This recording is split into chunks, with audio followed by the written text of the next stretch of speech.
Halo,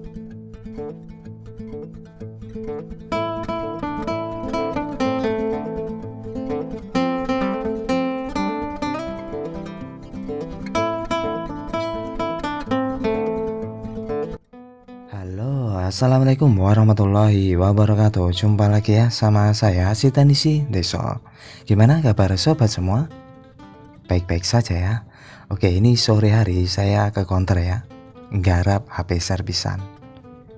Di depan kita ini ada HP Asus Zenfone 5. Saya terima itu dalam keadaan sudah mati total ya. Lalu saya tanyakan sama pemilik, bilangnya tuh dulu rusak lalu dibawa ke tempat servis dan nggak bisa, akhirnya disimpan ya. Oke, kita akan bahas ya, apakah HP ini tuh bisa diselamatkan. Untuk tahapan awal kita coba cas dulu ya, bagaimana responnya. Saya nyoba cas itu tidak ada getar sama sekali ya. Biasanya kalau Asus itu bergetar ya. Nah, ini sama sekali tidak ada getaran guys. Oke, kita akan copot HP-nya ya. Wow, ini back covernya kok mempesona guys. Ya, kita buka ya untuk back covernya. Ya, sebetulnya untuk Asus Zenfone 5 ini kategori HP jadul ya, untuk di brand Asus. Dan ya ini kayaknya belum support LTE ya. Zenfone 5 itu masih 3G. Ya, ini setelah kita buka backdoor, kita akan buka semua baut-bautnya ya. Nah, ini untuk baterainya sudah non removable ya, artinya udah baterai tanam. Ya, ini kita buka semua baut-bautnya. Lalu untuk kasus-kasus yang mati total, kita gunakan step yang sederhana ya. Dan kita pastikan dulu yang paling utama itu baterai. Karena kasus itu sering banget ya dijumpai. Baterai itu tidak ada tegangan. Apakah sama di HP ini? Kita akan coba tes ya. Oke, ini sudah terbuka semua baut-bautnya. Lalu ya hati-hati ya, karena ini kalau di Asus tuh banyak fleksibel ya. Wow, saat saya buka frame ya, ini ada fleksibel untuk bagian mesin bawah udah kondisi terlepas. Ini mungkin apa di saat saya ngangkat frame tadi dia ikut terlepas. Ya, saya akan coba copot konektor baterai. Lalu kita akan cek ya, apakah ada nilai tegangan. Dan untuk ngeceknya seperti biasa dengan multitester digital ya, di setelan 20 volt. Jadi untuk kasus mati total, tahapan yang paling utama itu baterai dulu. Bagaimana baterai itu ada nilai tegangan tidak? Dan ternyata setelah dicek itu nggak ada nilai tegangan. Nah, ini kan membuktikan bahwa baterai saja sudah almarhum ya. Ini belum kita nyentuh ke mesin. Ya, seperti biasa ya, kalau tegangan itu tidak ada sama sekali, kita kejut dengan tegangan 12 volt, atau tanpa kejut kita langsung saja suntik tegangan 4,5 volt. Jika dia berbunyi di power supply, turunkan tegangannya 3,8. Nah, ini saya akan kejut dan suntik sebentar saja supaya nilai tegangan itu bisa muncul ya. Ya, ini hanya beberapa detik dan kita coba langsung ya. Setelah kita coba kejut 12 volt, ternyata muncul 3 voltan ya. Ini artinya sudah kembali ya muncul nilai tegangan baterainya. Ya, setelah itu kita lanjutkan kembali dengan cara suntik tegangan atau pengisian di baterai. Caranya ya cari kutub positif negatifnya, kita tinggal jepit di kabel prop power supply-nya. Nah, begini penampakannya ya. Dijepit yang positif kanan, negatif kiri. Lalu untuk arus ampernya seperti ini ya, 4,8 sampai jarum ampere mentok ya. Kalau dia tuh bunyi atau jelek, turunkan tegangannya sampai dia tuh jarum ampere mentok tapi tidak berbunyi ya. Nah, ini kurang lebih ya sekitar 10 menit atau 15 menit. Kita cek kembali. Dan alhamdulillah sudah 3,7 volt ya. Artinya ini kalaupun dicas sudah bisa dilakukan pengecasan. Kalau 3 volt itu belum bisa ya dilakukan pengecasan. Oke, saya coba cas ya.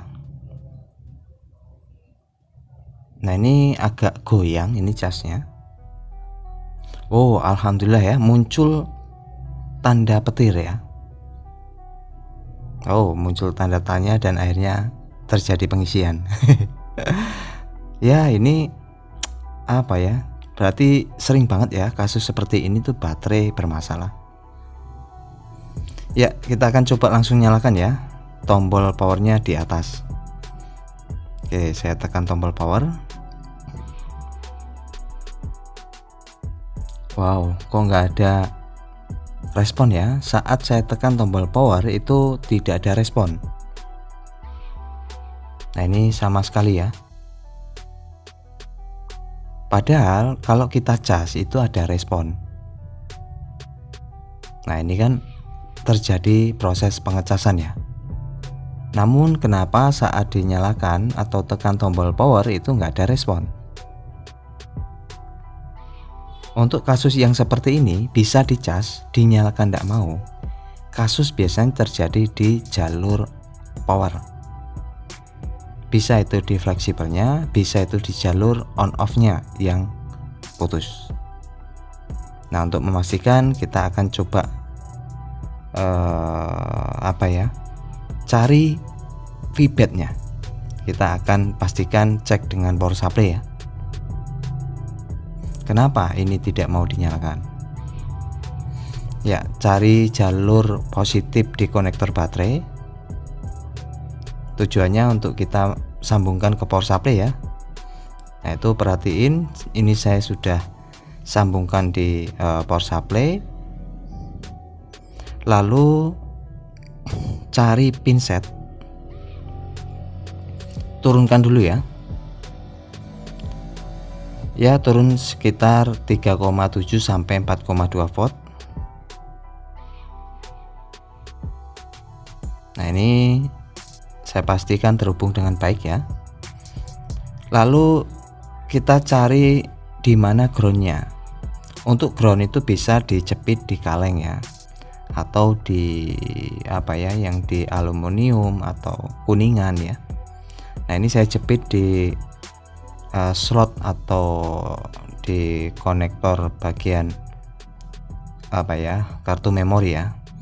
Lalu yang positif kita tempelin di jalur positif konektor baterai. Ya, jadi perhatiin ya. Ini saya turunkan dulu ke 4 volt ya. Saat saya tempel ke jalur positif, dia naik jarumnya lalu turun. Itu normal ya, kalau Asus biasanya begitu. Biasanya jika dimasukkan baterai kan dia getar dulu ya. Itulah ciri-ciri di HP yang chipset Intel ya. Nah, ini saya coba tekan tombol power itu tidak ada pergerakan guys.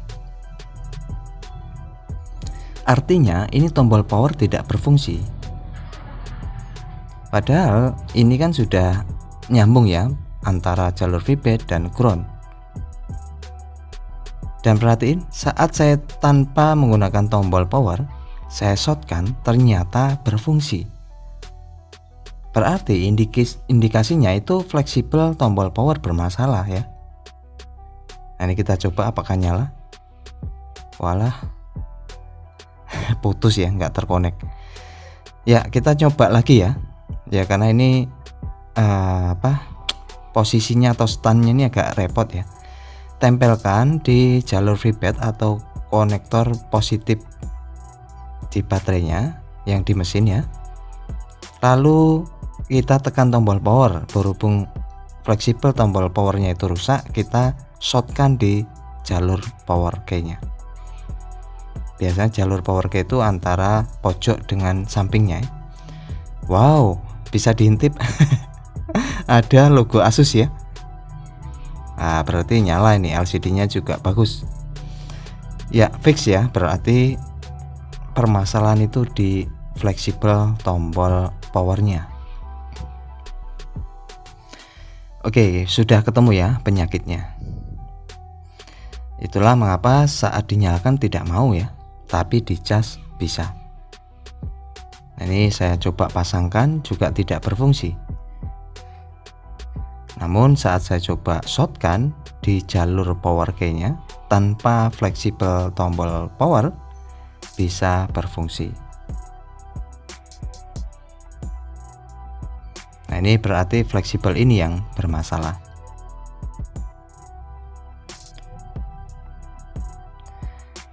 Nah, ini kan bisa ya. Oh, langsung mati guys. Oke, saya coba kembali ya. Kenapa dia kok bisa langsung mati? Apakah ini bootloader rusak? Kita akan pastikan dulu ya.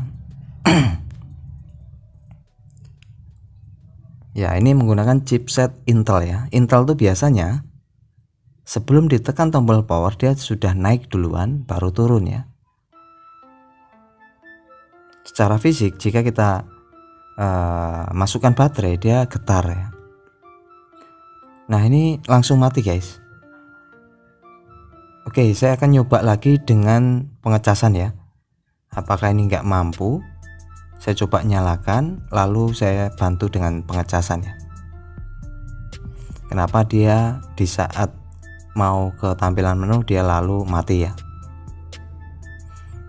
Nah, ini sambil saya cas. Bisa jadi faktor baterai belum mampu ya. Oke, ternyata ya betul ya. Ini sudah ke tampilan menu. Dan ini adalah Zenfone 5 ya, atau T00F. Oke, ini berarti fix. HP tidak masalah. Mudah-mudahan pemilik HP ini nonton ya. Jadi yang rusak itu di fleksibel tombol on off nya. Nah, ini tinggal dicarikan saja, murah. Namun saya kok agak mengganjal ya, untuk terutama di fleksibel tombol powernya. Kok rasanya kebalik ya ini. Biasanya kan seperti ini ya. Kalau masukkan itu kan biasanya pinnya di bawah, tapi ini kok di atas. Aneh betul ini HP. Apakah pernah diservis lalu salah masang? Nah, ini saat saya balik fleksibel itu dipasang, dia auto on. Kemungkinan besar ini bukan fleksibel bawaan atau khusus untuk Zenfone 5. Ini nggak tahu untuk apa ini. Namun asal dimasukkan saja ya. Ini kan kebalik ya. Aturan tuh pin yang kuning itu di bagian bawah seperti ini. Aneh-aneh aja nih HP. Terus siapa yang dandanin kok dibiarkan begitu ya? Jadi ya ini pesan moral ya yang ingin saya sampaikan buat teknisi yang baru memulai ya. Tanggung jawablah terhadap sebuah pekerjaan ya. Jangan asal saja ya. Jika itu bukan pada tempatnya ya tidak usah dipaksakan dipasang. Tadi kan jelas-jelas itu fleksibel sudah kebalik. Ya bukan untuk peruntukannya juga. Aduh, kadang ya hal-hal seperti ini tuh ya sering juga ya ditemui.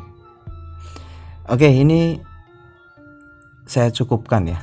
kasus ini saya tinggal cari sajalah untuk di fleksibel tombol powernya. Kebetulan saya nggak punya stok, namun ya banyak ya kalau stok untuk Asus Zenfone ini di toko spare part, dan harganya pun terjangkau ya. Ya walaupun kondisi HP sudah jadul, tapi alhamdulillah sudah bisa nyala kembali. Oke, terima kasih. Bye bye. Assalamualaikum warahmatullahi wabarakatuh.